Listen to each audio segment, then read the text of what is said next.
Samoan poet organizer from the Bay Area, currently working in the Arts and Education Project Coordinator You Speaks. She's in the midst of planning her next move, and that includes more writing, one-way trips to a different country, maybe Thailand,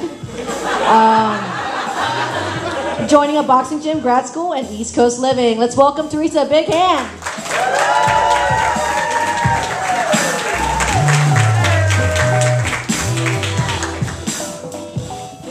How's everyone doing? I'm gonna keep it brief.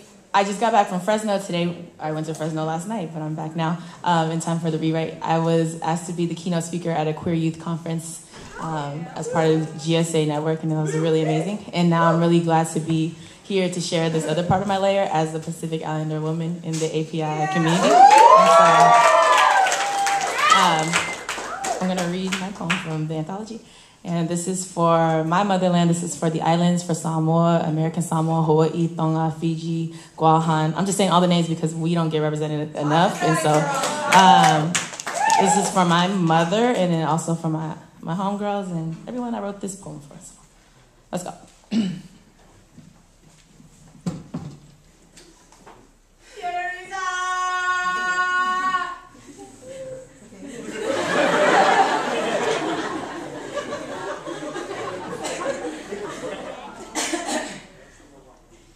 My homegirls and I talk hella shit about everything. And I mean everything. If the sky's the limit, we'd make fun of its curfew to its face, and then we'd wait until the West Coast was clear so we could turn on each other, because it'd be like that sometimes. Ask us where we're from, and we'll look at you like you are the one with the problem, son. Like you should already know by the boombox amplifying from our throats that we claim the cities that don't respect us as much as we respect their streets. We be street lights to the man in the moon, and no one ever asks us to dance unless they can touch it. So sometimes we let them feast. Sometimes we claim the beat, so we're not the last ones headed home by ourselves, because by nightfall, we know better than to ever have the joke be on us. My homegirls like to make fun of the way everything I say sounds like I'm spitting a poem. They got jokes, like we got time, like we don't see each other enough anymore because there is no time, but when we do, in moments like these, we are loud.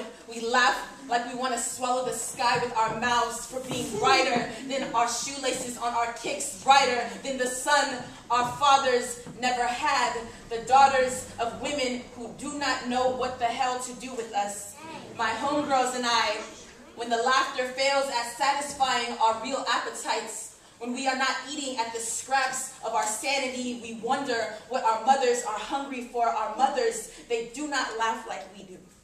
We do not know the shape of their teeth in good light. Every open seam about them is sewn closed. Nothing in, nothing out, nothing. They are the kind of woman born from the silence of the earth. How treacherous we must have been, growing in their womb, rocking slowly in their womb. How slave ship we must have been for them. How plantation abuse we must have felt. Did she wonder of what our feet will look like out in the open air? Will they run fast enough when they have to? How does one pray to never have their firstborn do to them what the leader of their country has done to her and her people? What does a mother-to-be do when the remnants of a war that her homeland never asked for can be found in the seed of her belly? How did she expect to raise me on an island that will sink beneath sea level? In time for us to stand by and watch what made them name us Terisa and Justine and Natasha and Jade and Lael and Yen and Jocelyn and Nee. My homegirls and I, we are everything that our mothers did not have time to be. And I wonder if that's why we all have such hard relationships with each of ours, why they kick us out of the house, slap us with an open palm right across the face, disown us for the shame we bring to the family because we speak with our mouths and not our obedience, call us sluts for loving other girls, tell us we're unlovable, tell us they hate us, that they wish we were never born.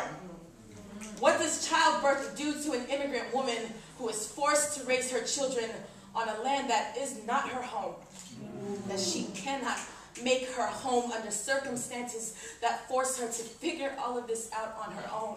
How lonely it must be to have never learned the language of freedom when she was born, and watch as her daughter speaks it better than she ever will. My homegirls and I, we know what our duty is to our motherland, to our mother's land, to our mothers. Every trauma that they've endured has manifested within ourselves, and we carry it on our backs with no back talk. Carry it across the bridges constructed from the hands and feet and bones and skin of women named Samoa and American Samoa and Hawaii and Guahan and Tonga and Fiji, Vietnam, Mexico, the Philippines, the African diaspora, Cambodia, Korea, women of all diasporas, all of who did not choose to be mothers but are the strongest ones we know. They say that when you are a product of an environment like ours, all the medicine you got is what's inside your laughter, harboring inside of your chest. It's cheap. Your stomach, a hospital. This is the closest we'll ever get to free health care, because my homegirls and I have become doctors sooner than we're ready to know exactly why our communities need healing in the first place. But we do not complain. Just get back to work, because each of us know that this is what we were meant to do the moment we were born.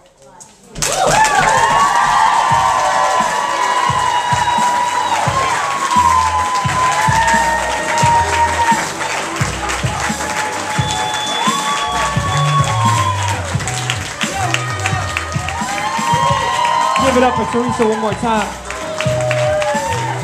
For those of y'all just coming in,